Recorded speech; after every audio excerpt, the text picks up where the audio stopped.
Welcome to Spinning Back Clique, where each week here at MMA Junkie, we take a quick spin through the latest headlines in MMA. Gorgeous George and Goze from MMA Junkie Radio with me as always, so let's get them on the clock and get right to this. Guys, we had the UFC and Bellator both in action this past week, but the biggest story was unquestionably this ongoing feud between Stephen A. Smith, Joe Rogan, and now Conor McGregor's involved in it as well. This thing just keeps going and going. Now, look, Smith, of course, he was incredibly critical of Cowboy Cerrone for his performance at UFC 246. And Rogan and McGregor each kind of clapped back, if you will, as the kids say. A lot of fans were outraged as well, but Smith put up a video standing behind his analysis.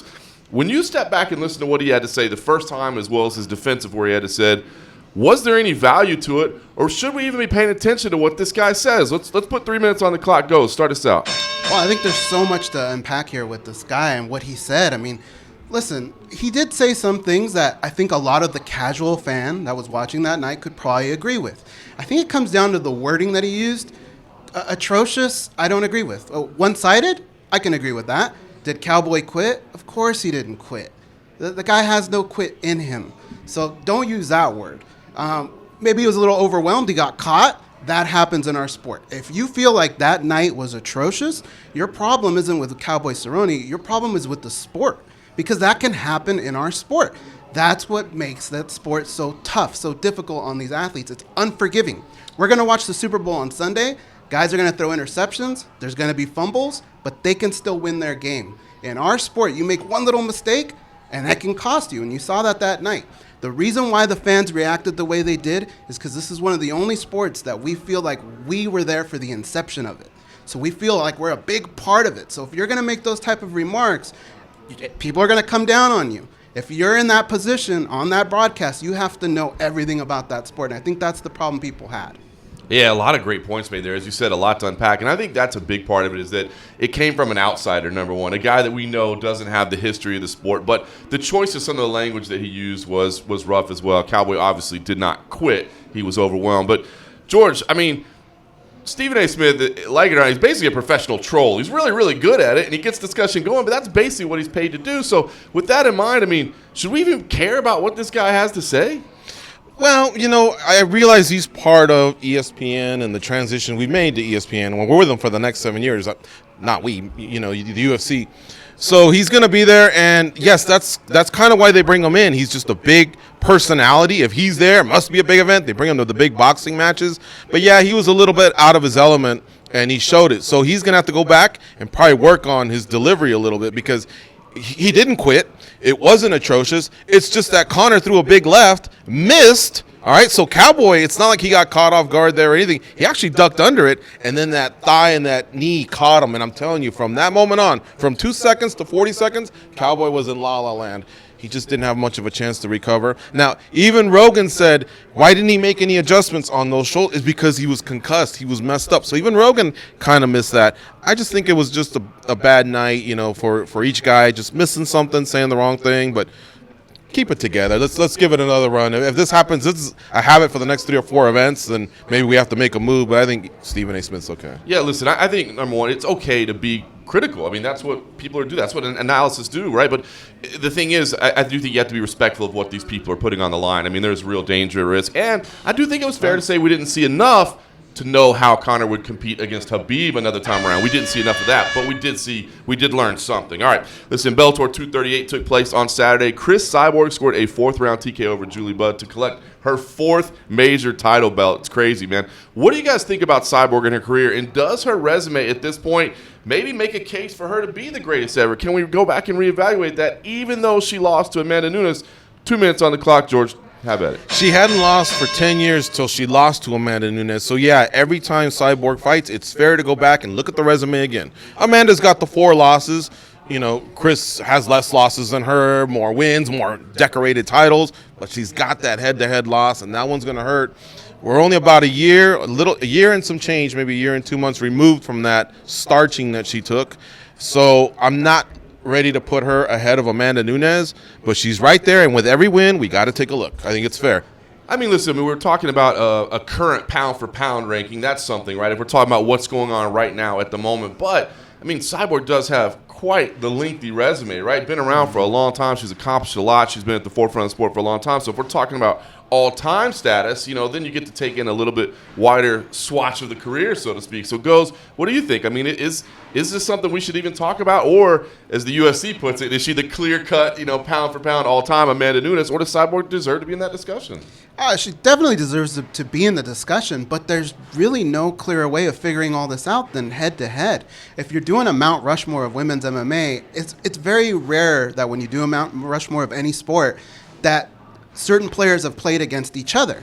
And in this case, you look at the girls that would surround a Cyborg or an Amanda Nunes. Amanda Nunes has victories almost over all of them.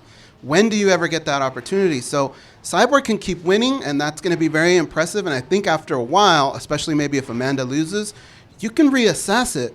But at the end of the day, a head-to-head, especially with a finish like that, that's hard to overlook. Let me jump in real fast, too. GOAT status, Mount Rushmore's, Amanda Nunes all day. But greatest featherweight of all time, Cyborg. I was going to say, she does get the nod there at featherweight. I know the fight was at featherweight, but she has the lengthy resume, so I think she at least still gets that. And, look, I do think she's still an interesting character. I think there's going to be some big fights left in her career. Maybe she some boxing. She looked good. She's still very, very relevant. All right, listen, another fight at Bellator, the Grand Prix. Darian Caldwell looked absolutely incredible. He submitted a previously undefeated Adam Boric in the first round. Now he's got a semifinal with another undefeated fighter in A.J. McKee. The Wolf seems like a different guy at 145 pounds right now. I mean, just physically looks different, performed amazing. Let me ask you guys, is he now the favorite to win this tournament? I mean, the former champ, maybe he's going to move up and get another belt. I don't think we can do that just yet. I mean, great performance. I love what he did, and definitely going to be a great matchup. But it's just hard to bet against a guy like A.J. McKee. A.J. McKee has got that 0 right on his record.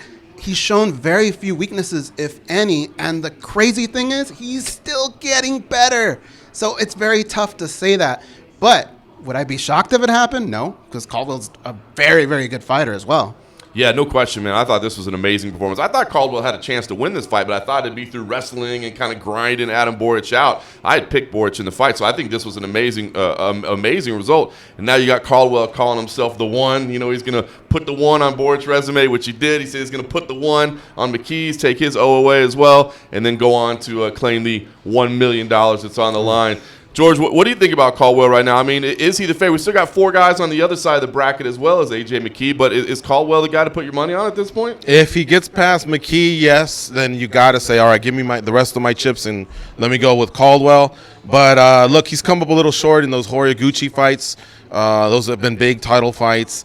It just seems like he can fight very well for most of the fight, and, man, 10% of it, if something goes wrong, all of a sudden there's just like this minor collapse. But that said, he looked great on Saturday. I think he's got the capabilities to beat A.J. McKee. I don't think he's going to beat A.J. McKee. I haven't seen anyone really get close to A.J. McKee. So right now I'm siding with McKee, but he looked great, and I still think he's one of Bellator's best fighters. Yeah, man, that's a stiff test in A.J. McKee, no question about it. And you got Patricio Freire on the other side of the bracket as well. So tough got to give him his respect. Tough to bet against that guy, right? But I will say this. I thought Caldwell, like I said, physically, man, just the way he was acting during fight week, the way he performed, it was incredible. To me, it's another one of these guys that moving up a weight class turns out to be a great thing for him. It seems to be a growing trend in MMA, and I hope more people do it. We know how bad weight cutting is.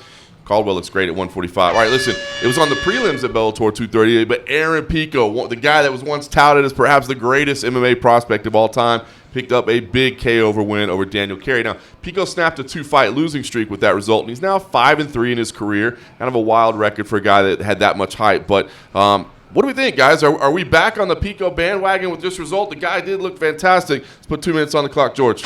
I've never fallen off the bandwagon because the one thing you can always tell with Aaron Pico is he's just got this presence, like an Olympic level presence almost. Of course, we know about his background in wrestling. He picked up some really, really nice hands. You can tell he's a grinder. Anybody you talk to, coaches or former teammates or current teammates, will say that guy gets down in the gym. So, yeah, I think Pico definitely has a bright future. I'm more concerned about not necessarily does he got hands, can he wrestle, does he train, his cardio. None of that. It's just the shots that he took to his chin that we need to move further away from. And once we do, that'll be in the past, and I think you'll see a great future for that guy. Yeah, it's interesting, right? The chin is what people talk about. Now, he got frustrated when people were asking him about it, and I get that. But, I mean, that is one thing that you just really can't do anything about, right? The amount of time you spend in the gym doesn't matter. But the skills are there, and you said it, George, man. The commitment in the gym, his coaches rave about that. So, Goze, what do you think, man? Is Pico still a guy that has, championship level, future, or somebody we need to keep an eye on, or is he just, another guy that's going to get some wins and losses?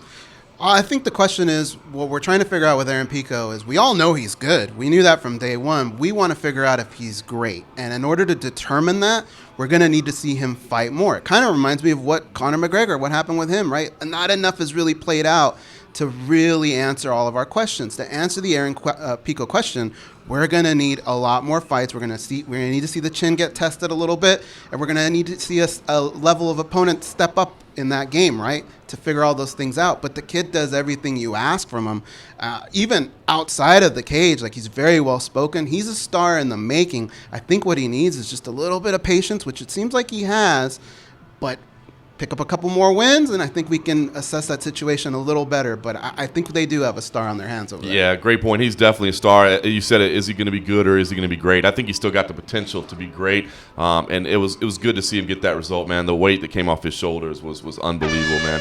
The guy definitely has skills. All right, the other side of the country on Saturday night, the UFC was in action. Curtis Blaydes picked up a big win over former champion Junior Dos Santos. Now Blaydes is saying he deserves a shot at the belt. Now listen, Stipe Miocic, for whatever reason, doesn't seem like he's in a big hurry to get back in there and defend his belt. Meanwhile, you've got Francis Ngannou and Jairzinho Rozenstruik that are lined up to fight in March. There's people there calling for maybe an interim title fight. I saw Jairzinho's management group calling for that. But it's getting kind of murky here at the top at heavyweight, right? So, guys, lay out the next couple of months. What needs to happen here to get this thing all resolved? Let's put 2 minutes on the clock for Goze. Go ahead. Well, I think this makes the division the most fun. I mean, when you have all these different scenarios. Unfortunately, Curtis Blaydes is in one of those scenarios where he really needs Francis Ngannou to get a loss, because he's got 2 losses to him, and until that happens, he's kind of in a holding pattern himself. So I think you kind of look at maybe the winner of Derek Lewis and Ilir Latifi, someone like that, right? Like a fight like that. And Overdoom has been looking for an opponent, someone like that, something that can hold his place, because until we figure out what's going on with the champ, which we all hope is Daniel Cormier, he should be next for him. And then after that, I think the winner of Rozenstruik and Ngannou makes the most sense. We just have to let it all play out. Yeah, you make a really good point there about Blaydes. If Ngannou wins that fight over Rozenstruik, Blaydes is just kind of stuck, right? You can't make a claim over him. George, I mean, I know you watch the rankings and you go through everything and you see where people are standing at. Give me an idea. How should this thing play out? I mean, as Goze said, we hope it's Stipe Cormier. Does Stipe owe Cormier that shot? I mean, just how should this whole thing play out to get cleared up? Well, Cormier made Stipe wait a little bit. First, he took on Lewis in New York. And then the whole Brock Lesnar situation, I think that pissed Stipe off a little bit. I think he's just giving it back. I think he knows it's inevitable that he'll have to fight Daniel Cormier, and they'll have to settle this thing. If you look at the calendar, you got Habib and Tony in April, and then I'm hearing rumors of Cejudo and Aldo in Brazil in May. So unless they double up that Brazil card, Stipe and Cormier could be looking at June at the soonest. And so, like Goze said, you got Ngannou, who if he wins, he's next. Simple as that. Blaydes is just going to have to wait. If Rozenstruik wins and is impressive, who knows, man? You never know. He might leapfrog Curtis Blaydes, but I think Curtis Blaydes has a pretty good case to be next if Ngannou loses. But anyway, back to my timeline. Now you're looking at June. You're looking like September or October. He's got to do something quick. Yeah, I think you got to get this thing booked, man. I mean, I hope Stipe isn't. Maybe he's just giving it back to Cormier a little bit, you know what I mean? But let's get this thing booked. All right, guys, well, listen, the UFC and Bellator are actually both taking this weekend off, but we got LFA in action, one championship, and CFFC is on Saturday night, and I'll be on that call with CM Punk and Jessica Penne, so be sure and check that out on UFC Fight Pass. Plus, somebody will probably do something dumb on social media or whatever. We'll have plenty to talk about. Maybe it'll be us. It might be us. We'll do it next week on Spinning Back Clique.